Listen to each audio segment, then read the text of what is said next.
Bago tayo magpatuloy, huwag kalimutang mag-subscribe sa aking channel.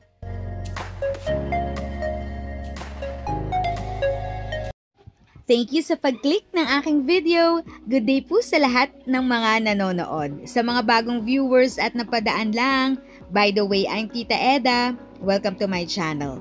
Ang channel na maghahatid sa iyo ng dagdag kaalaman tungkol sa government services, bagong mga balita at informative videos na galing sa legit na resources. Mag-subscribe na para updated ka. Handa ang Social Security System na magbigay ng calamity loan assistance para sa mga miyembro ng naapektuhan ng Bagyong Karina. Partikular na dito ang mga miyembro ng SSS National Capital Region at sa mga lugar na nasa ilalim ng state of calamity. Sa panayam ng PTV kay Nerissa Sabado, Department Manager ng Loans Department ng SSS, sinabi nitong maaaring makapag-loan ang miyembro ng hanggang 20,000 pesos. Para sa karagdagan detalye, maaaring mag-apply ang mga miyembro sa website ng SSS.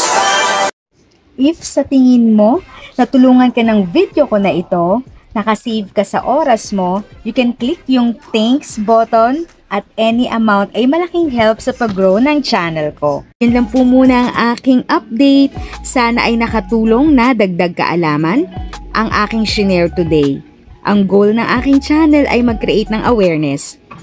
Kung ganitong mga topic ang gusto mo, panoorin mo ang mga videos ko na ito.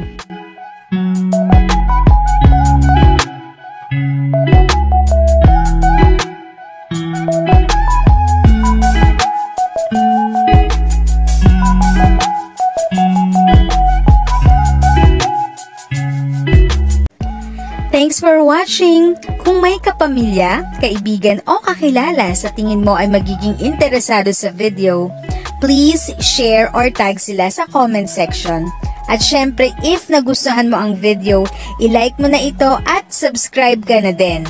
As always, feel free to write your questions, comments, and opinions respectfully. And continue to be a blessing and stay safe!